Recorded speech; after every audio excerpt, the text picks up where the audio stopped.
Hi, everybody. Good afternoon. We're going to get started with the webinar, SBA Protest, when size or status comes into question. Thank you for joining us today. My name is John Williams, and I'm joined today by Alex Levine. Alex and I are both in PilieroMazza's government contracts group. And one of the areas that Alex and I both handle is protests. And within protests, we do a lot of SBA size and eligibility protests. And we thought that would be a great topic for this webinar today as we get to the early part of the summer and the really busy bidding season is right around the corner if it's not upon you already. So for those of you who may not know us and PilieroMazza. PilieroMazza is a full-service law firm in Washington, D.C. We handle matters in the government contracts realm, including the small business procurement programs. We have lawyers that also do corporate work, labor and employment, and litigation, among other areas. In addition to the webinars like this, we also put out a lot of good content through our blog on our website, PilieroMazza.com. We have a quarterly newsletter with articles that are relevant for government contractors in particular. We have a weekly email update. So I encourage you to follow us in these various ways that you can and benefit from what I think is a lot of really good content that we're putting out. So. As I mentioned earlier, protest is a big part of government contracting. I mean, if you're in the contracting space, you've probably encountered a protest, at least one at some point. And you know, that seemingly get more common every year, more procurements under protest. And you know, Alex and I were talking about this. You know, I think most contractors, when they hear a protest, they think first about a bid protest, a challenge to the procurement, how the agency evaluated the offers or the terms of the agency's solicitation. And that would be a bid protest that could go typically to the GAO or also possibly to the U.S. Court of Federal Claims. But the SBA protest is a different animal. And the SBA protest is where you can challenge the small business status or the eligibility of the offeror as either a service-disabled veteran or a woman-owned firm or a HUBZone firm. And so we want to shed a little light on the SBA protests today, give them their moment in the sun, because we do talk a lot about bid protests, but understanding the SBA protest process is another important aspect of knowing what tools are out there and what you may face as a contractor. So we're going to run through the key aspects of the SBA size and eligibility protest, why to file and who and when can file, and just to sort of explain the process for those of you that haven't gone through it before. And then we're going to give you some tips if you're in the position ever of filing an SBA protest, and then we'll give some tips if you're in the position of defending an SBA protest. And then we'll end with a brief overview of the SBA Appeals process. And we're going to do our best to land with about 15 or 10 minutes left before 2 o'clock so that we can answer any questions that you may have. So please use the question box to submit anything that you think of as we're moving through the content. If we can answer it as the question comes in, we will, but we're going to reserve time at the end to address questions, and any that we can't get to today, we will follow up with you via email afterwards. So please don't hold back, fire away with your questions. And we already have one about the slides. Yes, everybody will get a copy of the slides. Once the presentation is done, the slides will be emailed to you if you registered and participated. The slides will also go up on our website. They may, in fact, already be on the website, PilieroMazza.com, along with the audio from today. So there'll be plenty of ways for you to refer back to the slide and the audios afterwards if you'd like to. And with that, I'm going to turn it over to Alex to get us started. Thank you, Jonathan.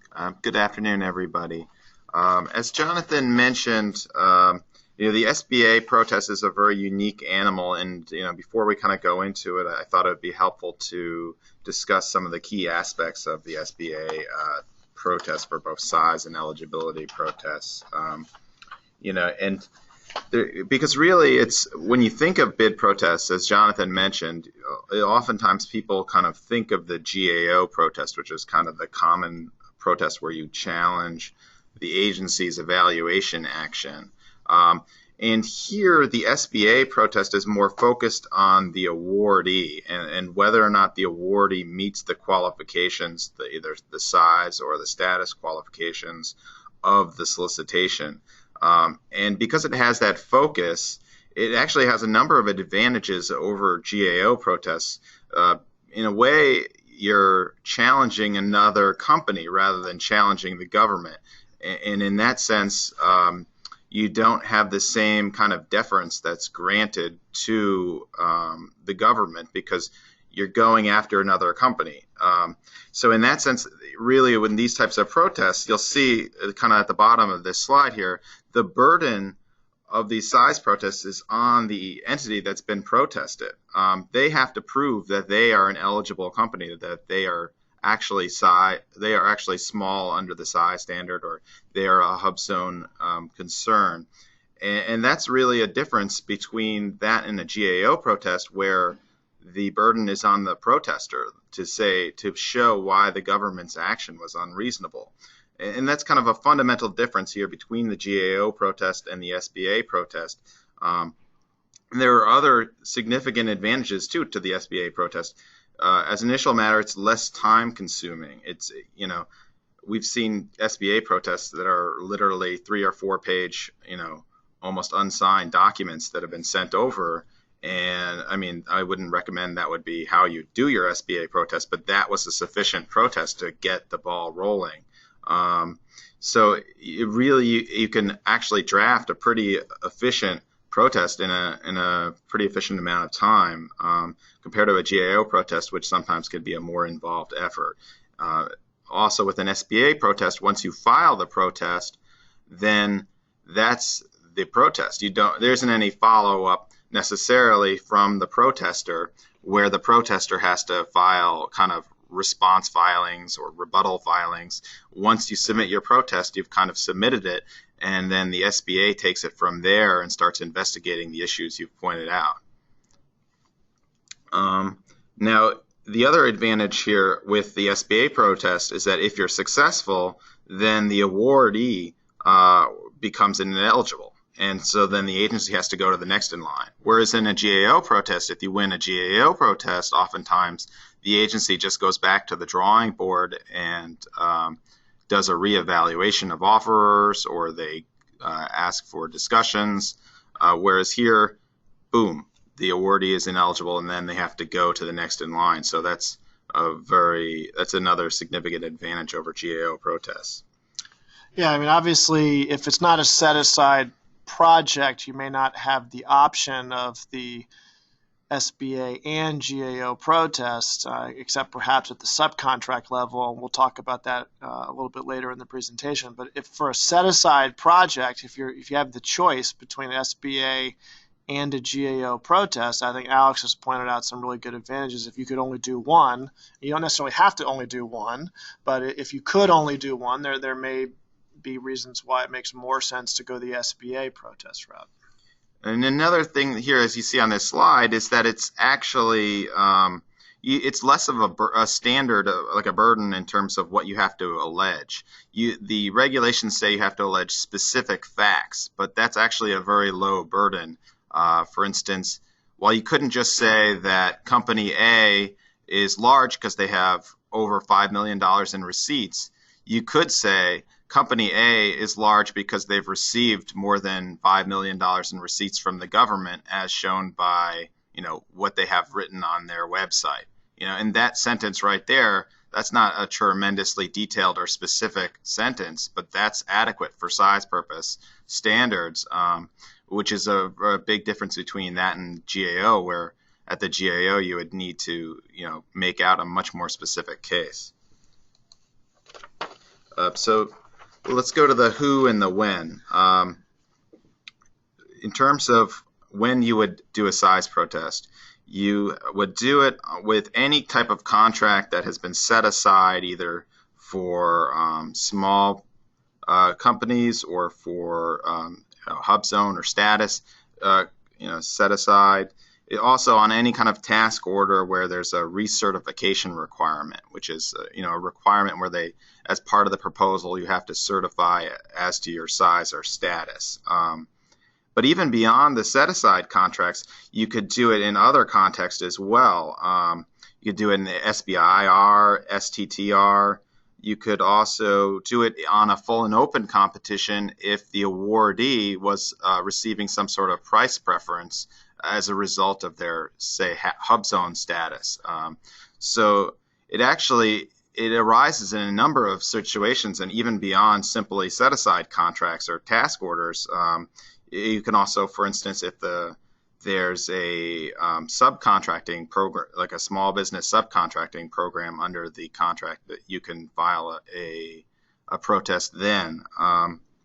Yeah, and I think that's a point that a lot of people don't realize, that on a large business's subcontracting plan, subcontracts underneath of that to small businesses, the prime contractor itself could protest the subcontractor's size or status to the SBA. Now, maybe you'd say most prime contractors wouldn't protest their own subcontractor, but if you're the prime, your job is to make sure you're reporting accurately the spending on small businesses. So if you had a question about whether one of your subs was truly whatever it said it was, small or some eligibility status, then you could theoretically challenge them.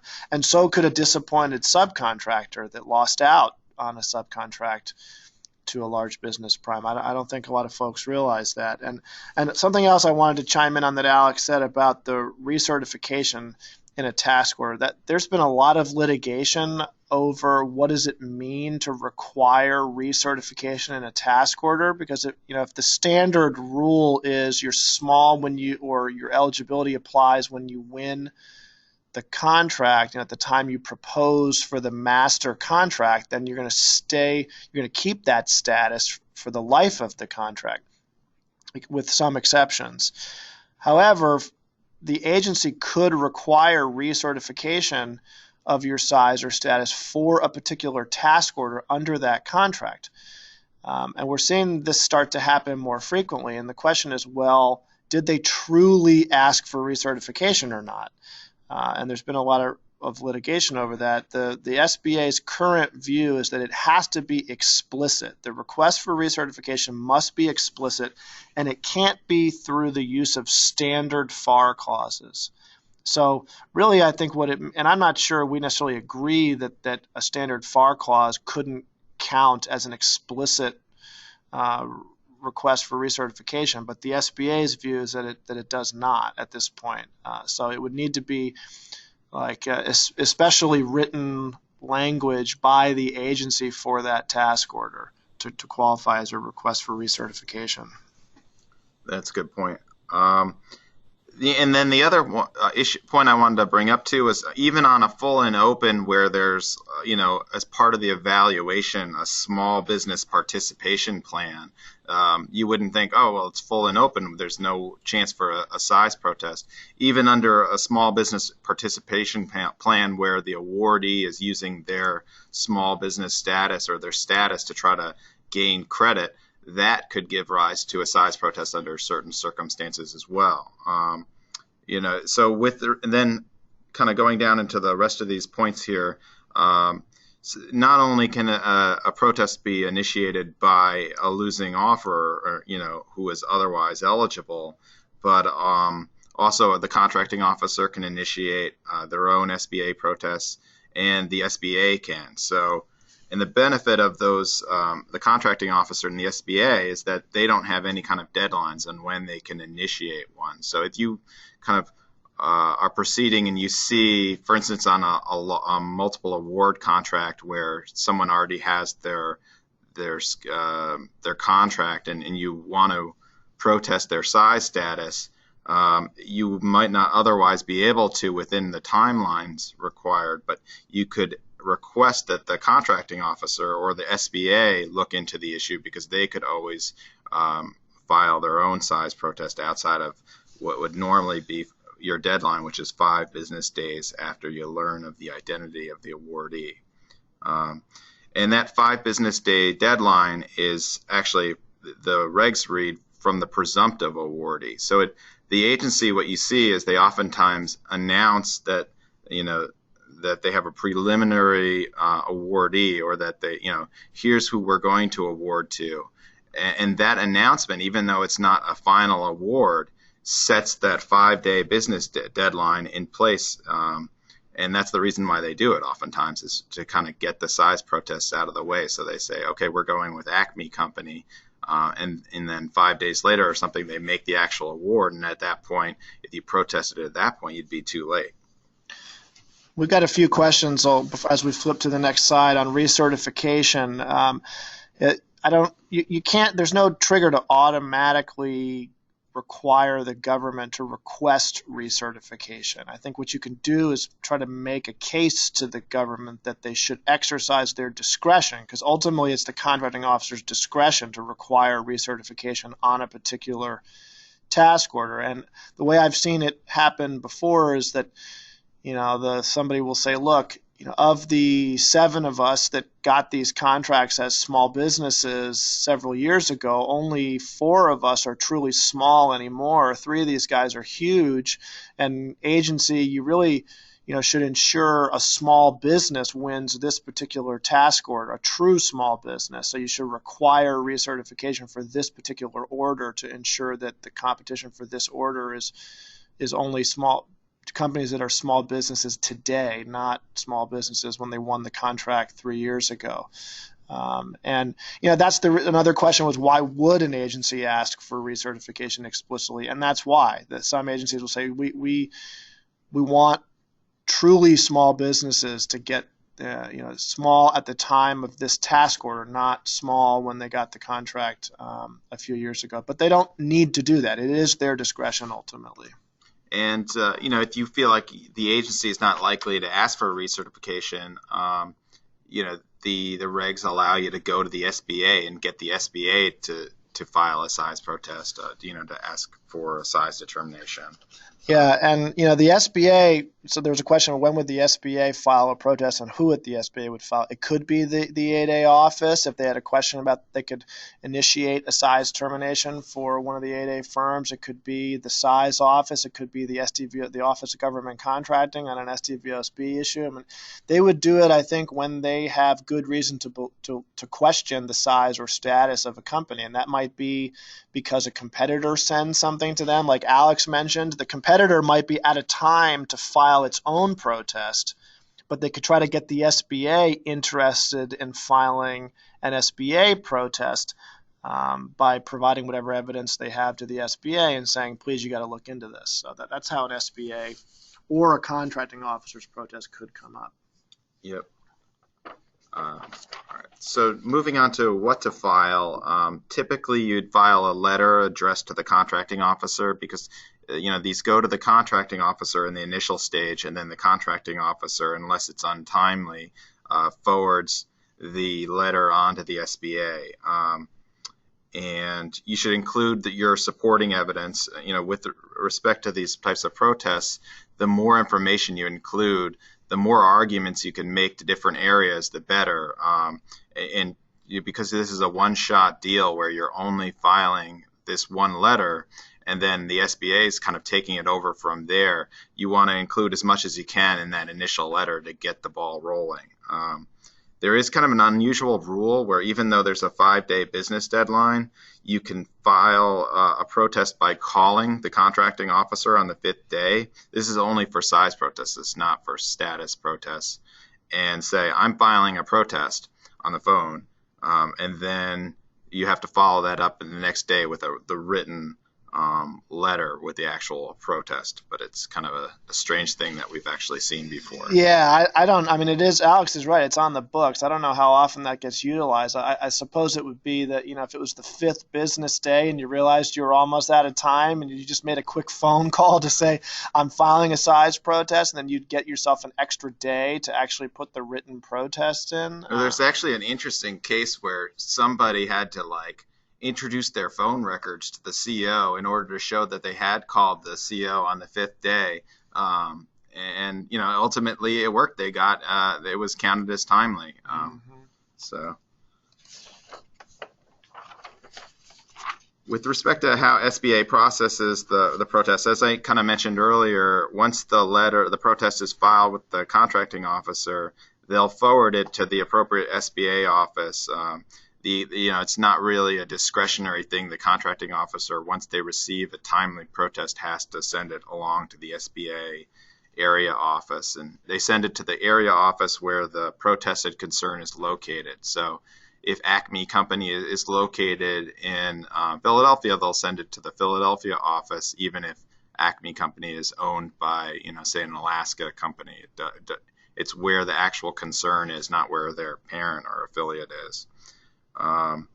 And then with respect to the status protest, the women-owned small business or economically disadvantaged women-owned small business or SDVOSBs, they're handled by the SBA Office of Government Contracting, whereas the HUBZone eligibility protests are handled by the HUBZone office. And so then once the SBA gets it, what do they do with it? Well, typically they have a kind of established process that they go through. They'll review the letter, and typically they'll send, they'll send a letter to the protested concern asking for a response to the specific allegations raised. They have set corporate records they usually ask. It'll depend on what is being alleged, but oftentimes you'll see them requesting tax returns and receipts and corporate records, financial statements, and then they have a form called the SBA Form 355, which is a set of questions designed to get at any types of affiliations or size issues that might be out there, and it'll say something like, do you have any other wholly owned subsidiaries, yes or no? And then you'll fill out yes, and then explain which ones those are. And that's what's on the form.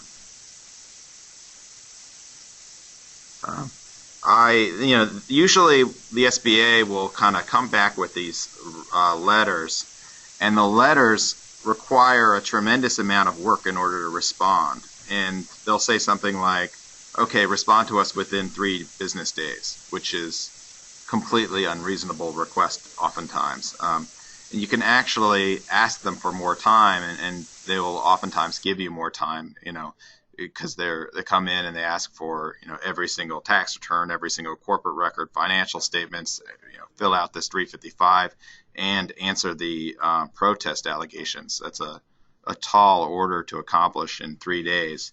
So you can oftentimes ask for more time. Then after you communicate with the, after this is done, the SBA and the protested concern puts in their response, the SBA will issue a decision typically within 15 to 30 days, but sometimes it'll be longer if the SBA office is very busy. Sometimes you'll see the SBA come back and ask for more information, or, especially if things you've submitted create questions. So say you've indicated somewhere that you have a loan agreement that's guaranteed by a third company, the SBA will say, well, what's going on with that? Let's, see more documentation or an explanation as to what's going on. And let's see.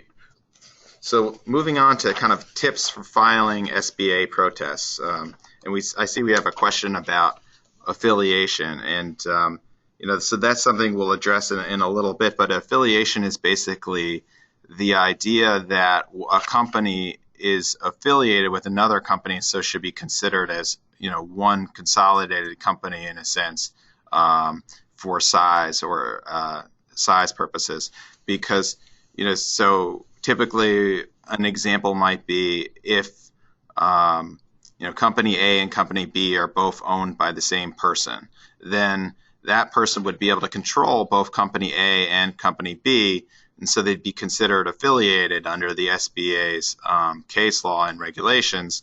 And so the SBA, in considering whether or not company A is is affiliate, they would say, well, company A isn't really just company A all by itself. Company A and B are kind of unified are unified entities. Okay, I see that we have our sound back. It looked like for a second somebody lost audio, but all right. Anyway, so tips for filing SBA protests. As I mentioned, with the pre-award notice starts the clock, so don't just wait and sit on your hands for the agency to issue the final award. Once you know who the awardee is going to be, then that's your time to start your SBA protest. With bids, once you know the bid opening, that's the deadline. From there, 5 days.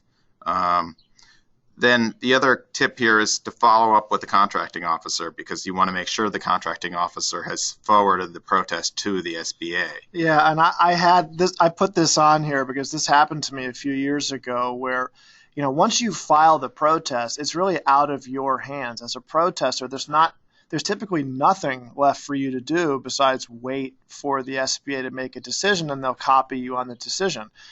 But the critical first step is that after you file it with the contracting officer, the CO has to send it to the appropriate SBA office. And I had a case once where I filed a size protest, and the contracting officer contacted the SBA 8A office and determined with the 8A office that the company was small.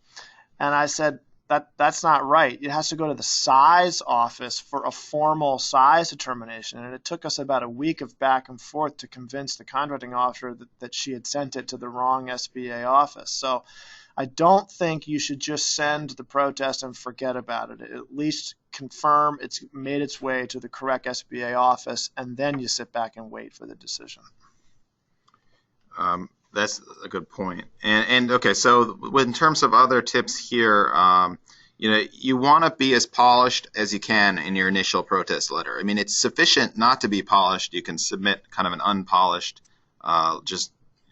stream of consciousness protest, but it's not going to be as effective as if you put together a more, specific, very reasoned out with case law and support for the points you're making. Now, in terms of the actual level of support you need, you don't, like I mentioned, you don't need a tremendous lot of support for your points, but you do need to allege something specific. So, the example I had earlier is you don't have to say, you can say something like they've received more than $10 million in government contracts, as shown by this, government procurement dollar website handout. That would be sufficient enough, but you couldn't just say they've made more than $10 million in receipts. So you don't even need to know their subcontractor necessarily to say that they're affiliated with their subcontractor. So let's go to the next slide. In terms of, you do get one bite of the apple. So as I mentioned, make it count. You would look at, with respect to affiliation, there's different types of affiliation that can arise. The most common you see is with stock ownership and common management. So if, Acme Company, if they have their president is also the vice president of some other company, then that would be a basis to allege affiliation between the two companies because there's common management between those companies. You oftentimes see common affiliation with respect to family members that are operating within the same type of industry. So if my sister and I are both own law firms, say, that might be a basis for affiliation if we could not show a fracture between the two companies. Yeah, and we did a webinar. We've done a few webinars on affiliation itself, and we could spend the whole hour talking about the ins and outs of the affiliation rules. And it's on our website on PilieroMazza.com at the presentations page if you're interested in it. But I think the real takeaway here is that for size protests, if the company itself may be large, and that may be your argument, that the company you're protesting simply has done too much work to be a small business, or you may be arguing that it's affiliated with another company, and because of the affiliation, the combined size of the two or more affiliated companies is over the size standard. And here are just some examples of how there might be an affiliation between multiple companies. With respect to SBA protests in terms of status protests, those are separate protests. So if you want to allege a size and a status protest against Acme Corporation, you actually have to file two different protests, and they proceed down separate tracks. What you would normally do is you'd look at the requirements of the specific program, like a woman-owned small business. And you would kind of, so a woman-owned small business has to have a woman who's the primary owner, has 51% of the profits, et cetera. And then you'd kind of reverse engineer what are the requirements. So what do I know about Acme Corporation? Well, it looks like they're very dependent upon, Bob Smith, who's their program manager, and he looks like he's the key person who's actually running the show. That might be your assertion that, this isn't an actual woman-owned small business because it doesn't meet the woman-owned small business qualifications. So here, with the respect to HUBZones, there's two things that you see quite often: the principal office requirement that the principal office be located within the HUBZone map, and also that 35% of the employees reside in the HUBZone. So those would be the two kind of easy things to look at and if you were trying to make a HUBZone status protest. See, with respect to SDVOSB and women-owned small business, you'd look at who has the majority interest in these companies, who's controlling the company on a day-to-day business basis. I mean, is there a reason to doubt that that there is a woman in charge of the business or a service-disabled veteran?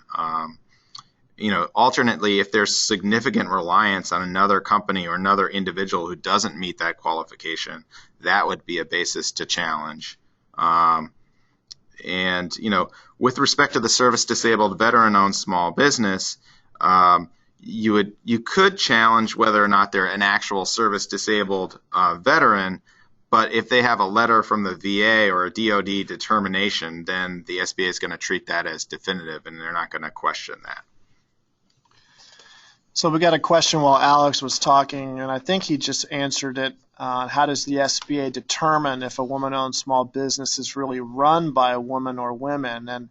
And these bullets here go to that. They're going to, and I have some slides coming up in a little bit that will address it as well. But they're going to look at the operating documents for the company, or the bylaws or the operating agreement, and determine if a woman or women are in position of control for the company. And they're also going to look at the relationship with other companies that might indicate that perhaps another company is really pulling the strings and not the woman. If there's a spouse involved with the business, they're also going to look at the spouse's role in determining whether they think the woman is truly in control. And yes, we are starting to see more of these protests. I mean, that program is relatively new, so there's not as well-developed case law for those types of protests as there are for the other programs, but we're starting to see more of them. And I suspect now that we've lifted the dollar cap thresholds for the woman-owned small business program, and we're soon hopefully going to have the woman-owned small business sole source rules finalized, that there'll be even more activity in this program, and more activity in this program probably means more protests as well. And just and with respect to HUBZones, for instance, and they'll also, it's kind of unique from their investigation. They'll go to your office and kind of see, well, who's working here? Is this really the principal office? They'll interview your mailman. Are they getting mail delivered here? They'll ask for your payroll records. So they have a number of ways and kind of a set procedure that they'll go about to try to determine whether or not you really do meet the status requirements. Mm-hmm. And so this next slide is on protests, size and status protests against joint ventures. If a joint venture is a bidder, they can, on a set-aside project, they can be subject to a size or a status protest. Except 8A status, you cannot protest the 8A status of a joint venture because the SBA has already approved an 8A joint venture for the contract. That's a requirement for an 8A joint venture.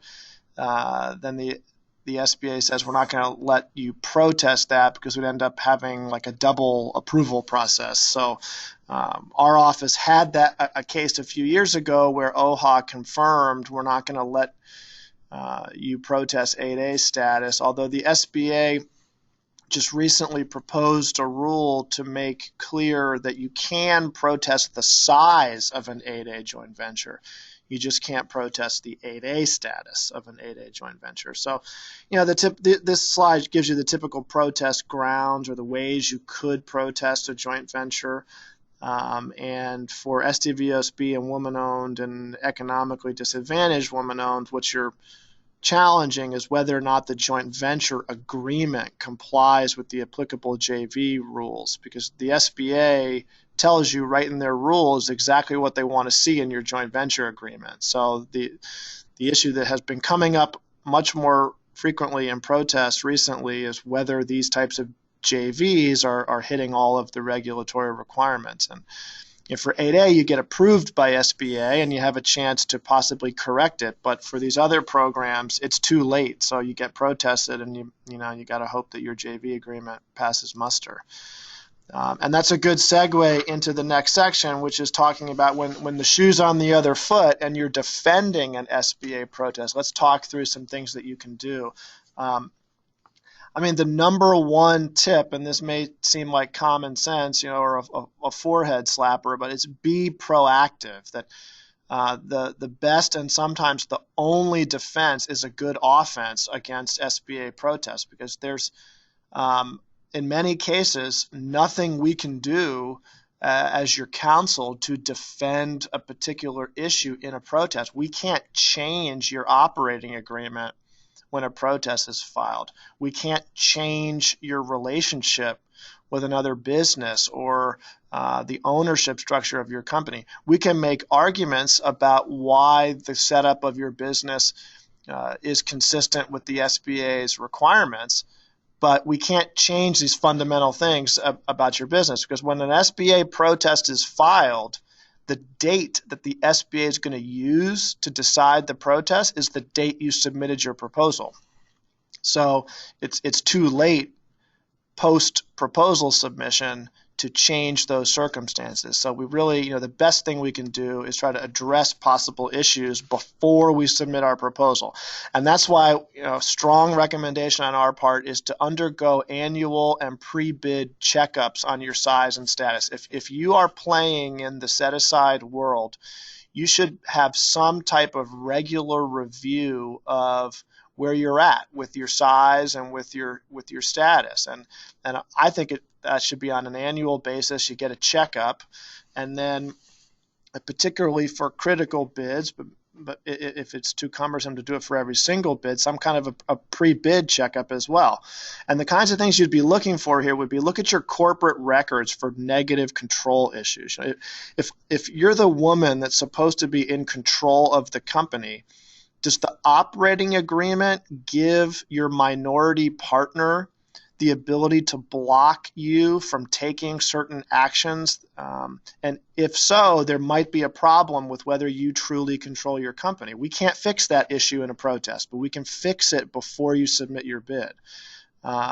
If you've undergone some kind of a transaction where maybe you fractured ownership in an affiliate or something like that, make sure you've cleaned up all of the steps to completely sever all the ties with that business. We've had situations where companies have done 75% of what was needed to break the ties, and they maybe forgot about or overlooked a few relatively minor things, and that did them in a protest, because they hadn't cleaned up everything before the protest was filed. And another example is, if you're thinking about selling your business and you're reaching out to potential companies to buy it, and maybe they've given you a letter of interest or something along those lines, that's another area of concern. The SBA can treat those letters of interest as being indicia of affiliation. Yeah, the letter of intent, right. If once that thing is signed, even if you don't close the deal for a few months,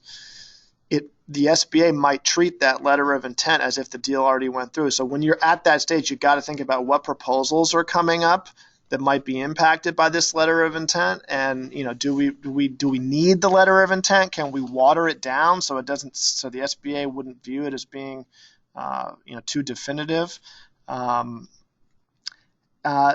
Having and utilizing written policies and procedures for making size and eligibility representations, I think is really key. This is low-hanging fruit, guys. It doesn't take a lot for us or even for you on your own to put in place procedures for your company to utilize when you make a size or status representation on a federal prime or subcontract. And with this presumed loss rule that the SBA has had in place for a few years, that heightens your liability whenever you make a size or status representation. And the rule explicitly says that one of the mitigating factors in whether or not the SBA is going to try to throw the book at you for a misrepresentation of size or status is whether you had and utilized written procedures when you made your size or status representation. So a strong recommendation that you put those in place. Other tips for defending against protest, these are procedural issues. Alex mentioned before, you have a really brief window typically to respond. You ask for an extension. Depending on the SBA office handling it, you may get a day or two. You could possibly get longer. Often they're going to say we've got to talk with the contracting officer first because the SBA is trying to get their decision done within a certain amount of time to stick with the agency's procurement timeline, and the SBA's own requirements on when they have to get it done. So they'll work together to figure out if they can give you more time, but most of the time you can get some additional time. But even with an extension, it's going to be a fire drill responding to these protests. I mean, that's just how they work. Because with all of what you're doing in your business day to day, it's going to be a lot, even over the course of 4, 5, 6 days, to pull all of the information together that the SBA is going to ask from you. So start gathering it as soon as possible. Start sending it to us. Let us start putting together the narrative, the response, telling your story. That's a lot of what this is telling the story and providing the supporting documents to demonstrate to SBA that you are size or status eligible. You have the ability to question the specificity of the protest, that you don't think the protester provided very specific arguments, but I'll just tell you that's very difficult to win on. I think the SBA generally says, if we gave you the protest, that means we think it's specific enough and we want you to respond. But it doesn't hurt to look at things like, was the protest timely? And we always think it's a good idea to tell SBA you want the opportunity to make redactions and that you think the information you're submitting is confidential, because otherwise they may just release it in their final decision, and the final decision will go to the company that protested you. So you want to tell them and mark things that are confidential.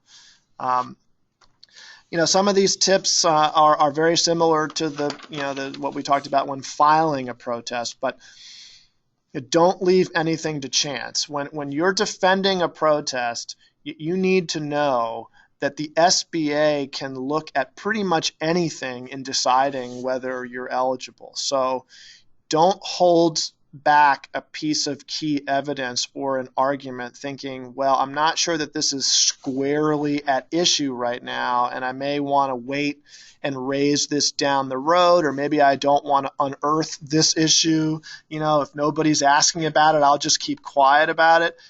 The problem with that approach is that the SBA, once the protest has been opened against you, the burden's on you to prove that you're eligible. And if you don't present the information, it's going to be very hard to present it later, because the SBA Office of Hearings and Appeals, OHA, it's very hard to introduce new evidence on appeal. So we say that if something is even arguably relevant to a protest defense, we want to bring it up in order to make sure we preserve our right to raise that issue.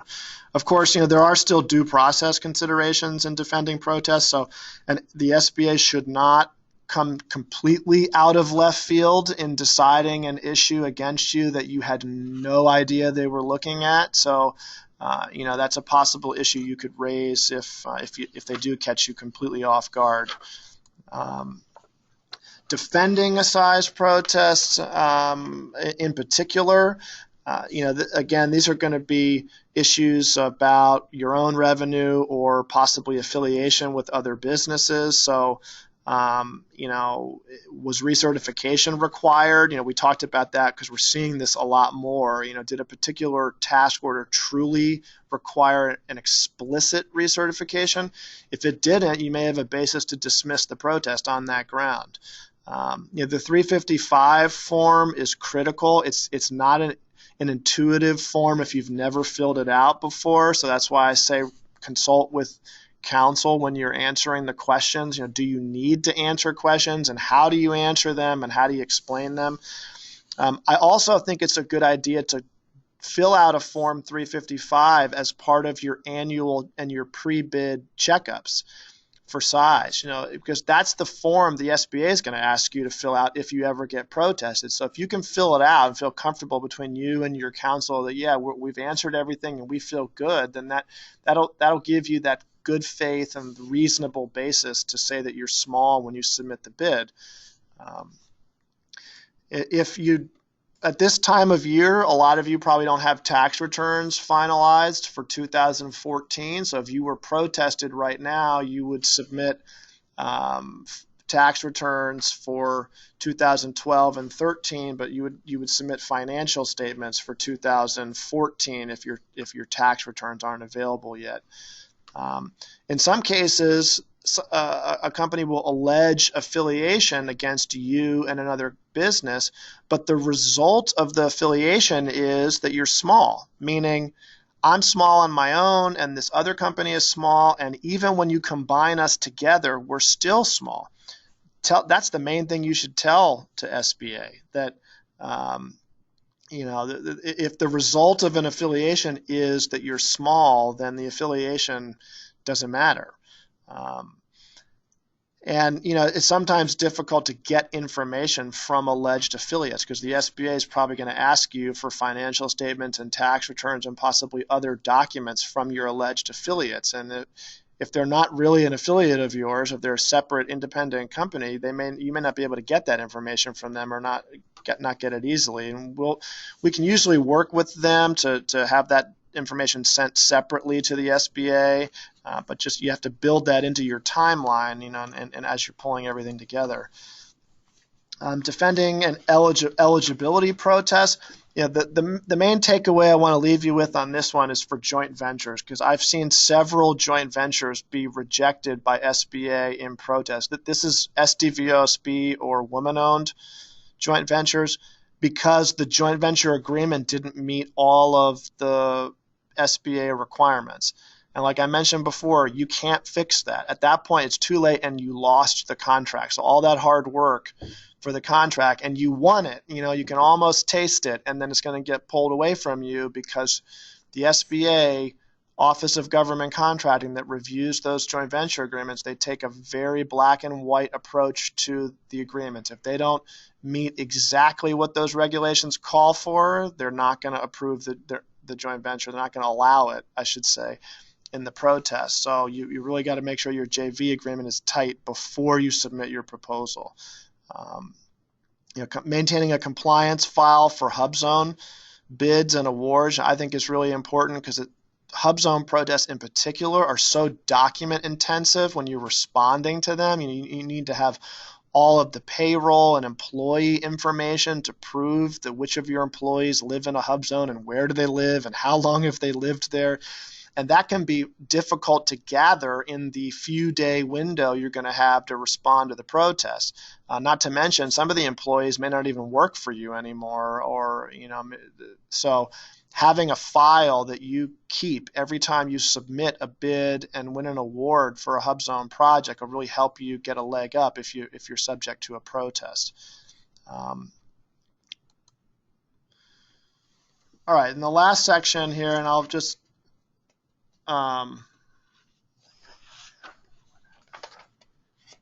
kind of go through this quickly. Sorry, we aren't this.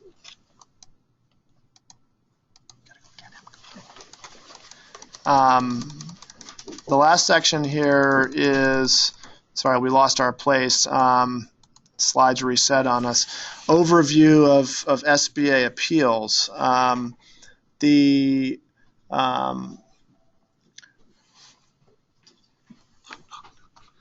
Office of Hearings and Appeals handles size cases. They handle SDVOSB cases, woman-owned and economically disadvantaged woman-owned cases. So if you file a size protest or an SDVOSB or woman-owned or EDWOSB status case, or if you defended one of those cases and you didn't win at the SBA, you can appeal it to the SBA Office of Hearings and Appeals. You have 15 days to do a size appeal. You have 10 days to do an eligibility appeal for SDVOSB, woman-owned, and EDWOSB. And then you can see the different timelines for when OHA will try to make the decision. There are not a lot of woman-owned and economically disadvantaged woman-owned OHA cases at this point. But as I said before, that's going to start to grow as we have more contracts running through that program. The standard of review is clear error of fact or law. And note that interested parties can intervene in these cases. So if you won the case, let's say you were defending and you successfully defended, or you filed the protest and your protest was granted, and the other side appeals, you can intervene in the appeal to both see what's happening in the case and also to respond to the appeal.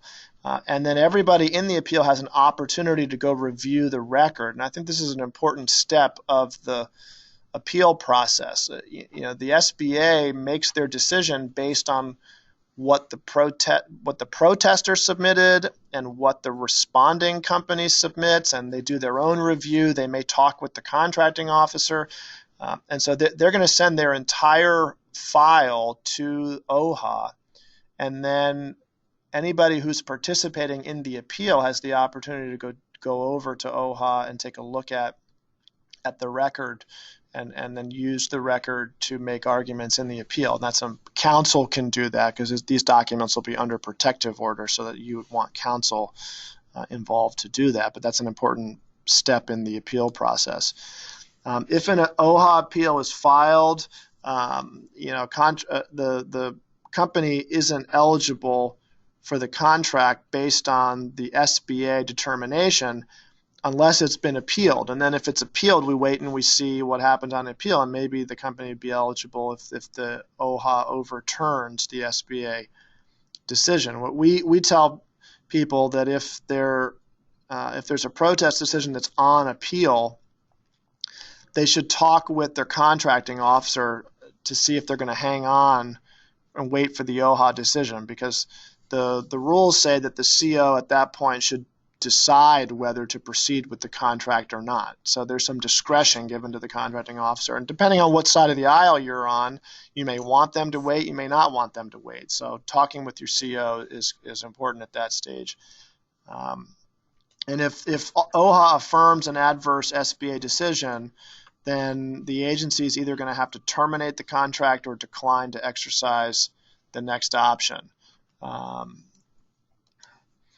The only type of protest I haven't mentioned yet is HUBZone in terms of the appeal process, because theirs works a little bit differently. You don't go to OHA for HUBZone appeals. So if you're part of a HUBZone protest and you lose, then you could file an appeal, but it goes to the Office of Government Contracting and Business Development, the Associate Administrator, or his or her designee. It has to be filed within 5 business days, and they're anticipating a pretty quick turnaround for decisions on those appeals too. And just like at OHA, it's going to be very difficult for you to introduce new evidence on a HUBZone appeal. So you really need, it's really critical when you're defending a protest or when you're filing, you've got your probably one bite at the apple, so don't hold anything back because it's going to be hard to bring it up later on appeal. And it's particularly harder on eligibility protests to bring in new evidence on appeal. It's also obviously hard on size protests, but as you see with this HUBZone appeal, there's this expressly in the regulation it says that they will not consider additional information. So it's a high hurdle. We had a question here about whether it really makes sense to challenge the specificity and timeliness of a protest because it seems like you're likely to lose those issues. I would say that specificity, yes, you're probably likely to lose on that, but I can't say that there's no reason to ever do it because there could be a case where really it's there was no specificity at all. And chances are the SBA will catch that, though, before they send it to you. I do, though, think that timeliness is a more appropriate issue to raise because if the protest is simply untimely because they didn't file it on time based on when they got the notice of award, or it could be like a transmission issue. They tried to email it or fax it and it didn't come in on time. These things happen, and if it's late, it's late. And the other timeliness issue is the recertification issue we've been talking about. Did the task order explicitly require recertification? Because if it didn't, that may not be a timely protest then. So I think if there's good reason to file timeliness defenses. And just raising those would not make you look like you're trying to hide anything. I mean, that the SBA knows that these types of protests are extremely burdensome to respond to, so they're not going to consider you questioning timeliness or specificity as as trying to hide something.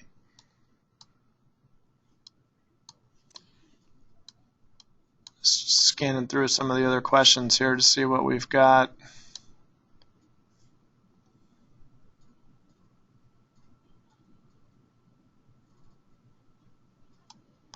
Looks like we have a few lengthy questions that we'll probably need to answer offline. There's a question here about whether an SBA protest is required before a relator can recover on a key TAM FCA claim for size misrepresentation. I don't know the answer to that. I would suspect that it would not be required because ultimately whether a company misrepresented their size wouldn't, to me, be dependent on whether they were protested about it. But if does a relator need to establish more interest in it by saying at first I protested them? I'm not aware of that, but I don't know enough about that to give you a really strong answer on that one.